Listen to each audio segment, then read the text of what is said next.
Hello mga kalula dyan. Ito na naman si Lola Bell. Day off. So si Inday ay nagluluto. Pero bago magluluto, naglilinis muna ng bahay. Tapos, punta na sa doctor for yearly check-up and grocery. So, kailangan ko ngayon, may second day of my day off, kailangan ko naman magluto para sa baon ko for this week. Hindi naman always, pero at least meron ako nakatandang baon.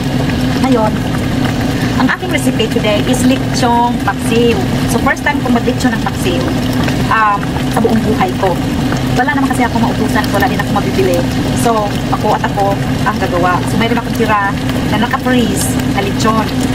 Ngayon, parang na gusto kong kumain ng lechon paksiw, no? So, ang ginagawa ko, tumitingin ako sa YouTube kung paano magluto ng lechon paksiw.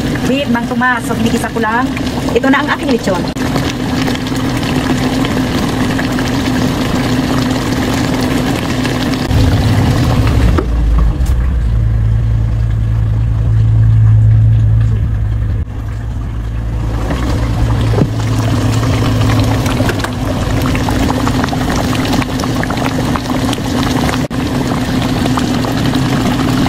So, titikman ko ulit, no?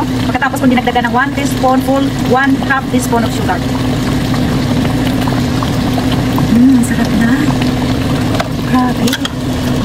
Ang sarap naman ng paksiw ko. Yay! Oy, Arminda. Gusto mo na ng paksiw? Nakakahiya kasi dati ikaw pinagpapaksiw ko nung ano namin eh. Masarap yung paksiw nyo eh. Pero ako first time ko lang magpapaksiw. Kaya nahiya ako yun, guys. Pero kung gusto mo, dahil hindi ka tomorrow, PM mo lang ako. Para matikman mo yung aking paksiw ni Lola Bell. So now, pakuluan ko na lang muna siya. Guys, pagkatapos ko na pakulo, kailangan ko pa rin siya pakuluan. Mukhang hindi pa talaga malambot na malambot. Anyways, ang ginawa ko, ginisa ko siya ng sibuyas, onion, garlic, tapos lagyan ko siya ng bell pepper, black bell pepper, and ano ba yun? Bay leaf. Tapos ginigisa ko siya. Pagkatapos ko magisa, nilagyan ko din siya ng ikamki at saka pork cube. Then, dinagdagan ko na lang ng suka muna, vinegar muna kasi tingnan ko kung gaano kadami ang ilagay kong asukal. So, inuunti-unti ko lang no, kasi ayaw kong ano. Pero nilagyan ko din pala siya ng tuyo, kunti, parang magiging brown. Ayun na. Bago ko nilagay yung Mang Tomas, tinimplahan ko muna siya ng asukal. Parang alam ko kung gaano baka talaga kadami ang ilagay ko. Yan lang maganda pag ano. Tapos ito, hinalo-halo ko lang parang ma-sure ko na pantay yung lasa ng pagka-blend ng sugar, vinegar, Mang Tomas, and other ingredients. Pero lagyan ko talaga siya ng, pinakahuli na yung ano ko, magic sarap. Kasi titingnan ko lang kung gaano din kadami ang ilalagay ko magic sarap. So mukha naman siyang malasa sa tingin ko. Yehey, mukhang masarap. Hindi talaga ako nagluluto pero wala talaga akong choice.